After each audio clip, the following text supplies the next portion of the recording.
Hello, hello, j'espère que vous allez bien. Ici, Angers fait super beau, c'est fantastique. Bienvenue sur la page Lise Crapolac. Aujourd'hui, nous allons réaliser une carte checker. J'ai une abonnée qui m'écrit en MP et elle me dit Elisabeth, comment on fait une carte checker Je sais pas faire. Et ben, je lui dis, tu sais quoi, bonne idée. Je fais une vidéo pour vous montrer. Qu'est-ce que t'en penses? Qu'est-ce que vous en pensez?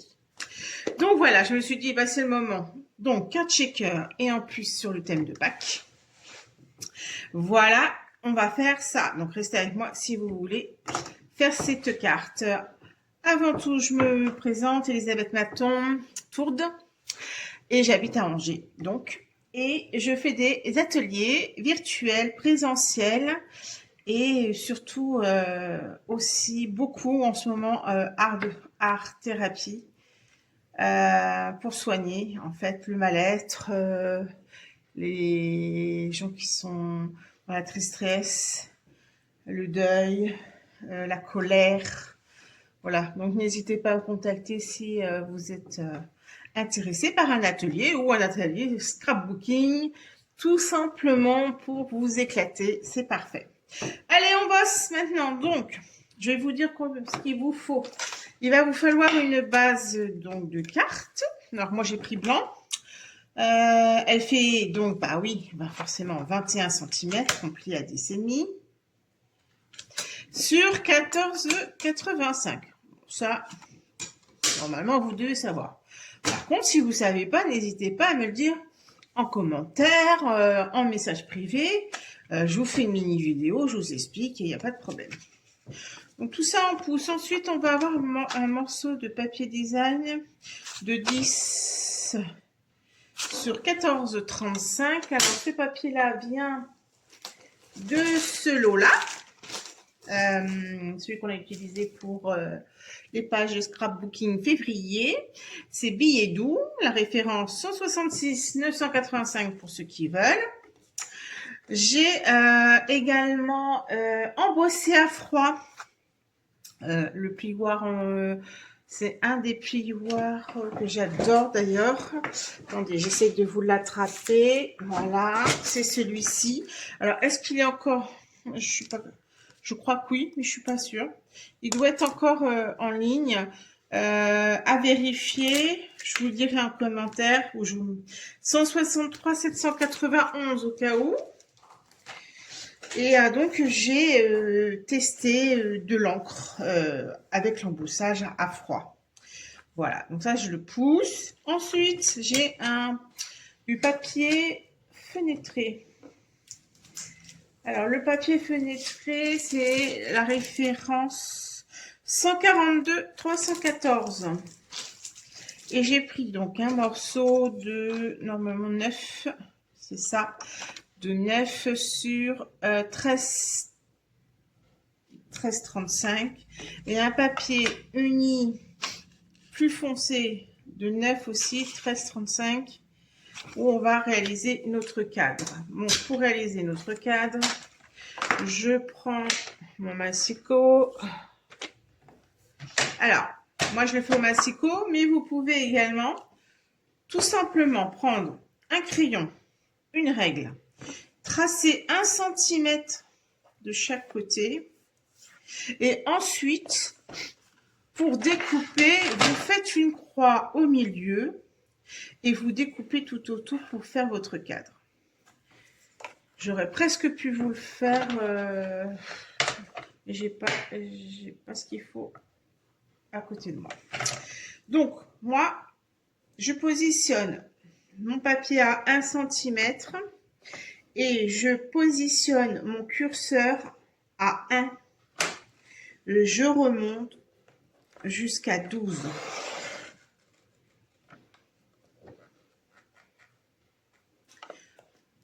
Je soulève. Je tourne mon papier d'un quart de tour. Je le repositionne à 1. Non, je fais un demi-tour carrément. Je vais vous expliquer pourquoi. Je positionne à 1 Et là, du coup, je descends mon curseur jusqu'à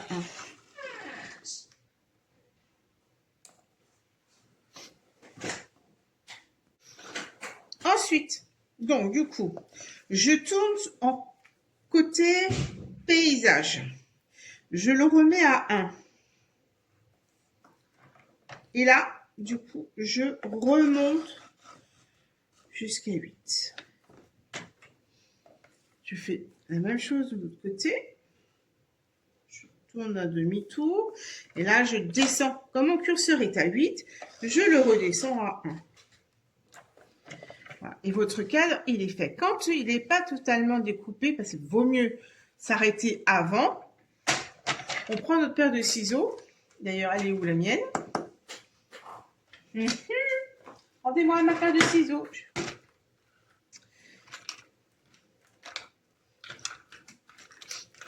Moi, j'étais en atelier hier parce que j'ai encore rien rangé. Alors, voilà. Et je coupe jusqu'au bout. D'accord? Je prends le temps. Parce que le cadre il est quand même important. Il faut qu'il soit joli. Et on va les coller ensuite après comment ça s'appelle, le papier fenêtré, qui est du rhodoïde en fait. Hein. Oui, c'est du papier fenêtré. Je pense que c'est la même chose que le rhodoïde. Si vous n'avez pas de papier fenêtré ni de rhodoïde, vous pouvez, vous savez, chez un certain magasin, il y a, comment ça s'appelle? Du papier pour plastifier carte, tout ça. Ce papier-là, si vous le passez dans la machine à chauffer, il devient dur et du coup, ça devient du rhodoïde. Ça peut être un bon compromis. Voilà, si vous n'avez pas. Après, le papier fenestré est quand même, voilà, mieux. Je retourne donc mon cadre et puis du coup, on va le coller. On va coller. Donc là, j'avais fait à la dimension de mon cadre parce que je voudrais quand même que je cherche mes mots. Que mon double face ne se voie pas. D'accord? Donc, double face, il doit être là aussi. Tac. J'espère que j'en aurai assez, je suis en train de me dire. C'est même peut-être pas gagné. Et donc, j'en mets sur le long de mon rhodoïde. Comme je le coupe à ras, on peut le déchirer celui-là. Mais du coup, comme je veux le couper à ras, là, j'utilise ma paire de ciseaux. Donc, hop. Voilà. Alors, on prend son temps, bien entendu.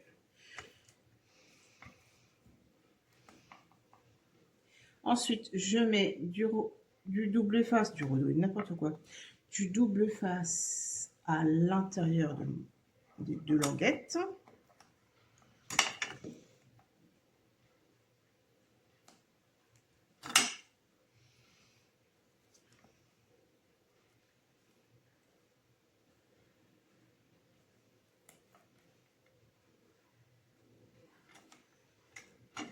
Et je vais le coller. Alors, je passe d'abord mon plioir en os pour bien faire chauffer la colle.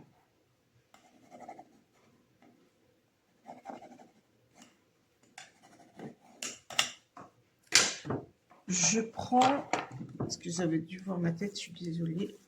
Je prends mon outil touche à tout. Alors, est-ce qu'il y a déjà... Oh, non, j'ai pas de... Alors, je le prépare. Hop, avec ma spatule, si je la trouve, elle doit être là, non, si je ne me trompe pas. Oui, voilà, ma spatule. Ah bah si, c'était bon, j'avais la spatule. C'est dans l'autre sens. Hop, je pousse tout ça. J'enlève le petit, la protection. Vous allez voir, du coup, Ça va me permettre d'enlever l'opercule sans souci. Vous voyez? Pour ça, il faut que votre cadre, voilà, soit à la bonne dimension. Attendez, j'enlève les... Voilà, ça prend comme c'est électrostatique, ça prend un peu les poussières. Voilà, comme je veux absolument être bien cadré, je le fais en plusieurs étapes. Ça veut dire que je vais enlever cette première opercule.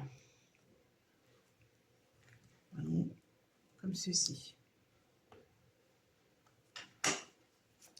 Je prends le rhodoïde et je le mets bord à bord avec mon papier. Et ensuite, j'appuie bien correctement ici et je déplie doucement, vous voyez, l'opercule du double face et ensuite j'appuie. Voilà.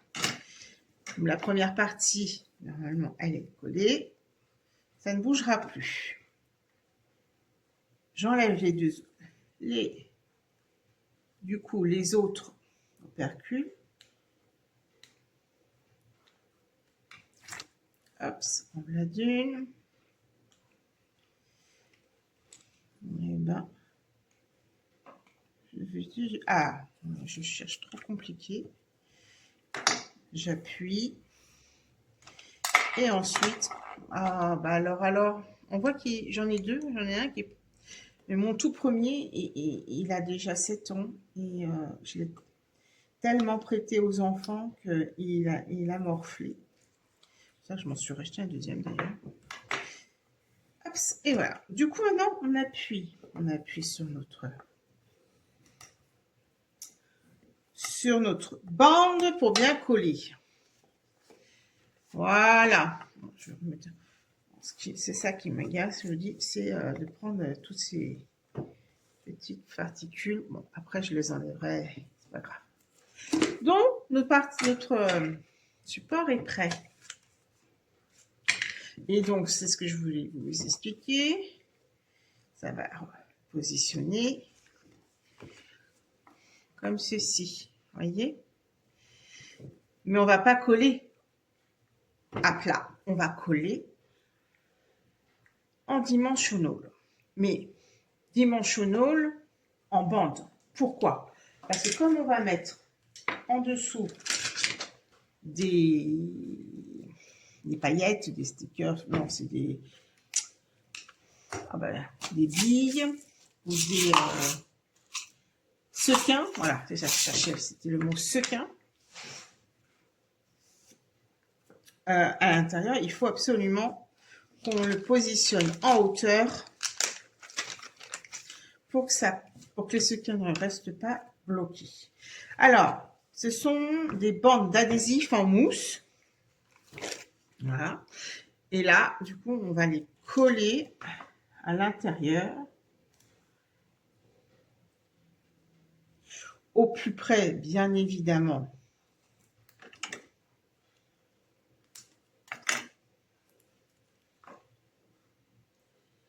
de notre papier, mais pas trop parce que il faut pas que ça dépasse. Vous voyez, là, ça dépasse, ça va pas.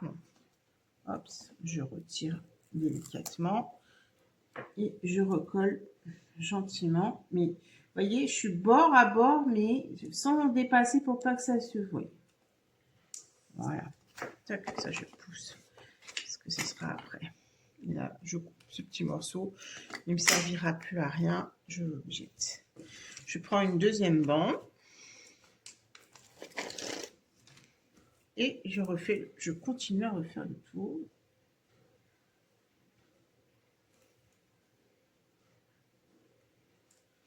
Alors moi, je prends la démarcation en fait du double face. Comme ça, j'ai ma ligne. Hop, là, on coupe. Et voilà, vous avez vu, nickel, c'est fait. ça, je pousse. Alors, si vous voulez la référence des bandes, il va falloir que je m'en rachète, il m'en reste que 3. Alors, tiens, il y en a une quarantaine d'habitude. C'est 141 825, la référence.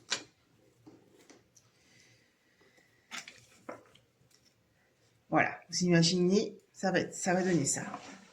Alors, ce qu'on fait d'abord, c'est qu'on va coller notre papier design sur notre papier imprimé.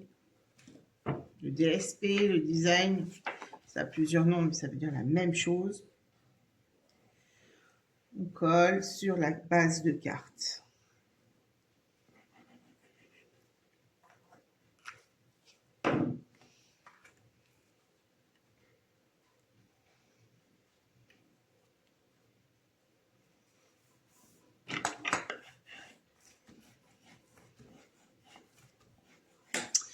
Ensuite, nous prenons le papier blanc. Alors moi, je l'ai embossé, mais il n'y a aucune obligation. Hein. Il n'y a pas d'obligation à embosser quoi que ce soit. Alors, ce que je fais, c'est que je colle mon papier blanc aussi. Comme il est embossé, il faut qu'il adhère au niveau de la colle avant que je continue de travailler dessus.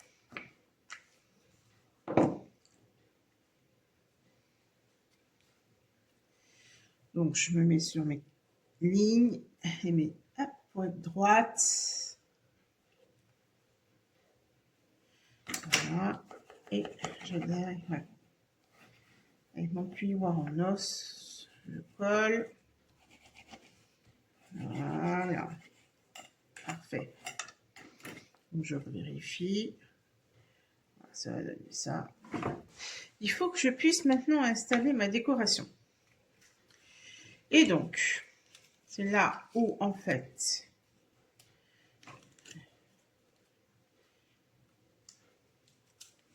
il ne faut pas trop en mettre, mais il faut en mettre un peu.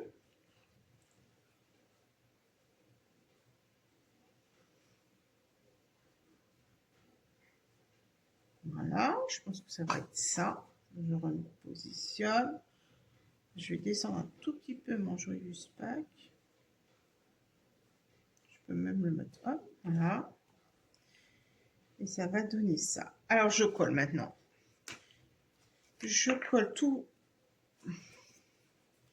ma déco. Alors, ma déco là, encore une fois, c'est les lots éphémères.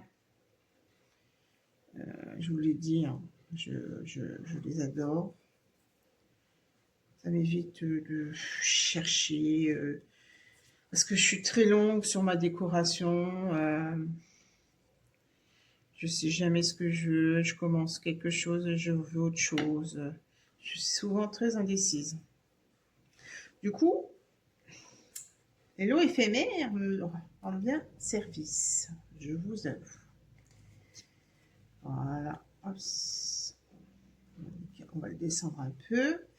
Et je vais coller les fleurs ici aussi.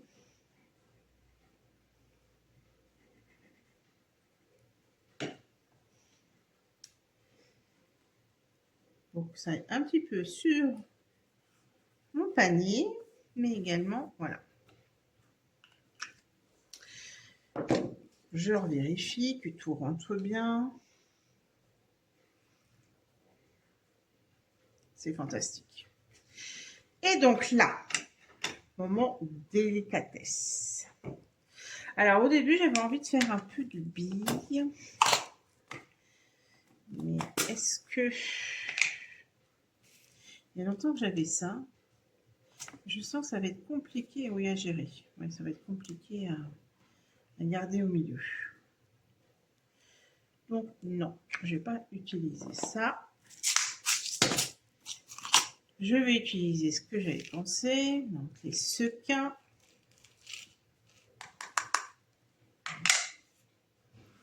Je les mets au milieu. Voilà, et je vais rajouter des sequins que j'avais en blanc avec des petites étoiles.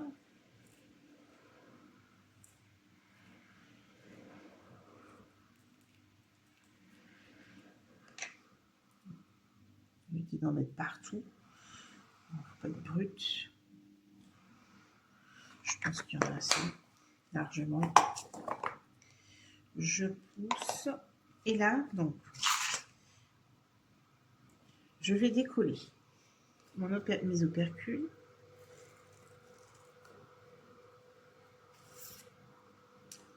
Une seule. Non, deux.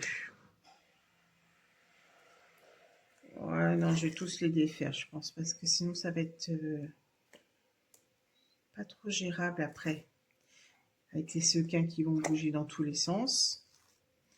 Donc non, on va prendre le temps. C'est qu'il va falloir prendre le temps de positionner.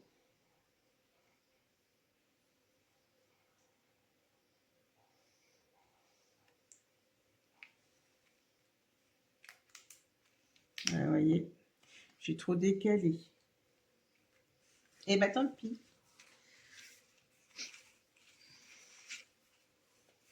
Bon, ça se voit pas. Ça se voit pas tant que ça finalement. Mais vous voyez, j'ai décalé et du coup ça se voit un peu. Bon, c'est pas grave. Et voilà ma carte shaker. Ouais, j'adore. Bon, vous en pensez quoi? À l'intérieur, ce que je vous préconise, c'est de rajouter une petite bande, vous voyez, qui rappelle le papier design à l'intérieur. Comme ça vous fait un petit rappel, ça décore un peu l'intérieur. Et ça vous laisse surtout de la place aussi. Ça vous laisse de la place pour écrire. Parce que, quand on met du tamponnage, bah, ça réduit beaucoup la place de carte. Voilà. C'était une chute, hein. Alors ça doit pas être ça fait 0,9, vous voyez, 1. Voilà, c'était une chute. Voilà ma carte shaker. Alors, si vous refaites, je veux voir. Si vous avez des questions, vous n'hésitez pas. Je suis fan. Bref, allez, je vous dis à très bientôt. Rendez-vous vendredi prochain. Nous réaliserons vendredi prochain. J'ai un trou de mémoire tout d'un coup. Je crois que c'est une boîte. C'est une boîte ou un mini-album avec des cartes. C'est l'un ou l'autre. Je ne sais plus si c'est ma boîte pack. Attendez. Enfin, bon, c'est pas grave. On se dit à vendredi prochain. Vous aurez la surprise. Allez, à bientôt. Prenez bien soin.